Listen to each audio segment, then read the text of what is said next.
Well, hello there, beautiful family, beautiful people. Thanks for joining me today in this part 39 of this journey that we have titled The Journey. And I know it's been a while, but here we are and we continue moving forward.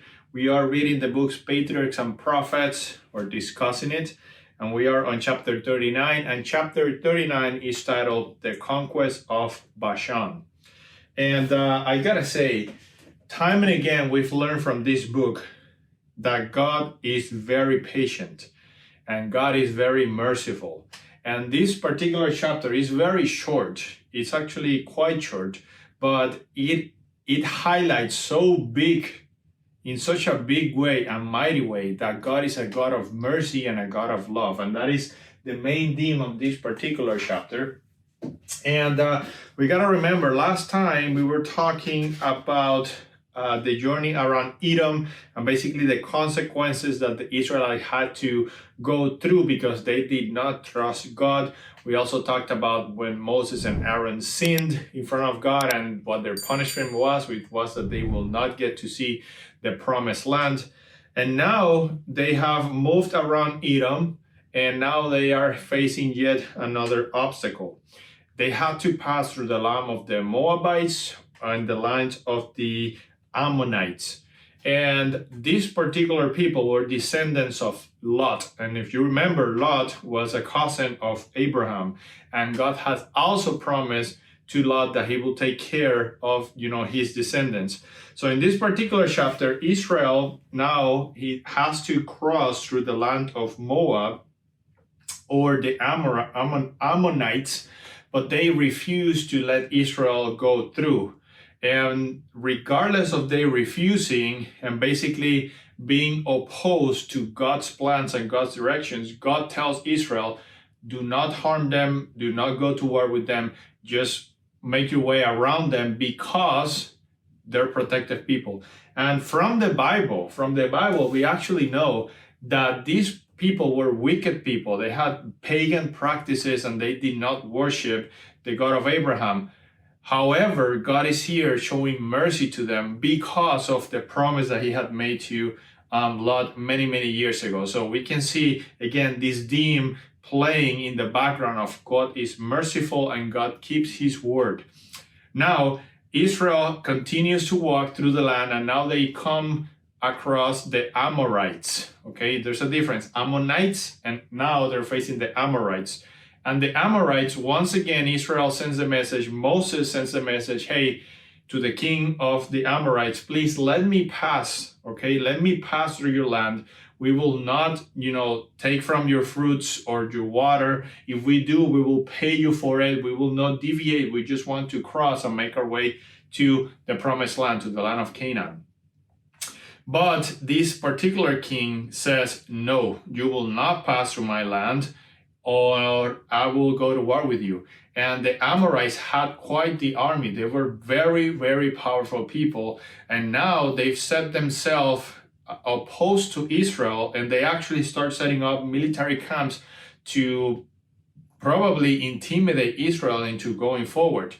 But, and here's the beautiful part and the beautiful mercy of God at play. In this particular instance, God does say to Israel, move forward, I will deliver the Amorites in your hands. But Ellen White makes the point here, and she goes back to the Bible, to Genesis chapter 15 and verse 16. Genesis 15 and verse 16, and it says, but in the fourth generation they shall return here, for the iniquity of the Amorites is not yet complete. This was 400 years earlier that God is saying, no.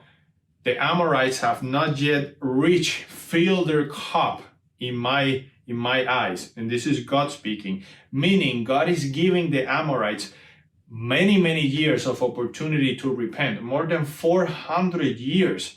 And as we know from the Bible, the stories of Israel, they began spreading. So people knew in the area, people knew who was Israel, that the God of Israel had delivered them, that had opened the sea for them, that what happened at Mount Sinai, they had seen time and again God working on behalf of his people Israel. And yet this king that had this kingdom that had over 400 years of opportunity to learn and, open their minds and hearts to God, to the God that has done all these wonders from the time of Egypt. They are now going opposed to God's plan, and now they're wanting to go to war with Israel. So this time God says their cup has been filled, and now he asks Moses and Israel to move forward because he will deliver the Amorites. And as we said, these were very strong people, okay? These were very powerful. They had a powerful army. They have big cities. Yet this time, for one of the first times Israel actually has faith, they move forward. And of course, God does come through for them and God delivers the Amorites. But there's a very, very important line here that we must all remember as people of God, because Ellen White writes pertaining to that particular conquest. She talks about Moses, and it says, "The calm faith of their leader inspired the people with confidence in God. They trusted all to his omnipotent arm, and he did not fail them. Not mighty giants, nor walled cities, armed hosts, nor rocky fortresses could stand before the commandment of the Lord's host." And this is very important because we've already seen in the past when Moses lost it, what were the consequences of this. And this time Moses did not lose it. Moses acted in faith, trusted God, displayed to the people that confidence in the God of Israel, and that instead inspired, and that also inspired the people of Israel to move forward. It inspired confidence. So it is very important for us as Christians, as leaders, wherever we are, to have confidence in what we're saying, to have confidence in God, in what we're teaching and preaching, because there's other people out there looking at us, looking at you for reference, for guidance, for inspiration. And if they see you stumble, it will be much easier for them to stumble. Moses did not stumble, and Israel did move forward, and they were able to conquer, to destroy the Amorites, who had had 400 years plus of opportunities in the eyes of God. So they trust God, and God came through for them. And then Ellen White moves on and continues that they had the exact same team then with the people of Bashan. So the kingdom of Bashan, this is right after the Amorites, similar situation. Now they have to go through the land, and the king of Bashan is saying to them, you will not go through here.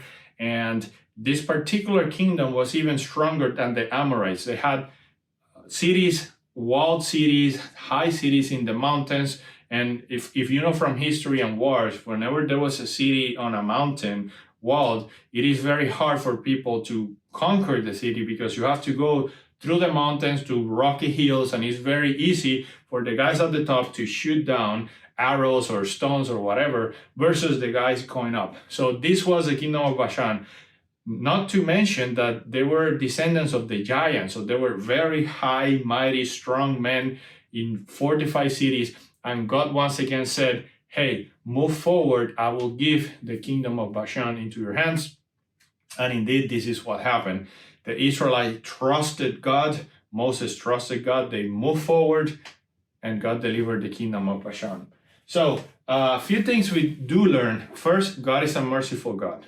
He did it with the Moabites, despite them being wicked, with the Ammonites, despite them being wicked, because he had promised Lot that he would and will give them opportunity. And that's what we see at play here. And for the Amorites, he had given over 400 years. They come and they appear for the first time in Genesis 15. And here we are, way later into the Bible. They're still wicked people, and now they're opposing the people of God. Hence, God acts on them. And I'm going to finish here this particular discussion with the way Ellen White finishes this chapter. And she says, and this is me reading, "This experience has a lesson for us. The mighty God of Israel is our God. In him we may trust, and if we obey his requirements, he will work for us in a notable manner as he did for his ancient people. Everyone who seeks to follow the path of duty will at times be assailed by doubt and unbelief. The way will sometimes be so barred by obstacles apparently insurmountable as to dishearten those who will yield to discouragement. But God is saying to such, go forward. Do your duty at any cost. The difficulties that seem so formidable, that fill your soul with dread, will vanish as you move forward in the path of obedience, humbly trusting in God. And that's how she finishes the chapter, and that's how we'll finish this discussion. My friend, my beautiful family member in Jesus, trust God. He knows best. He always has your best interest in mind, and He will move forward along with you when He asks you to do so. Listen to His voice, study the Bible, study His Word, learn from history, and move forward in faith. Like God will never fail you. God will never fail you. And everything that we've lost in this earth, He will repay it to us 1,000-fold.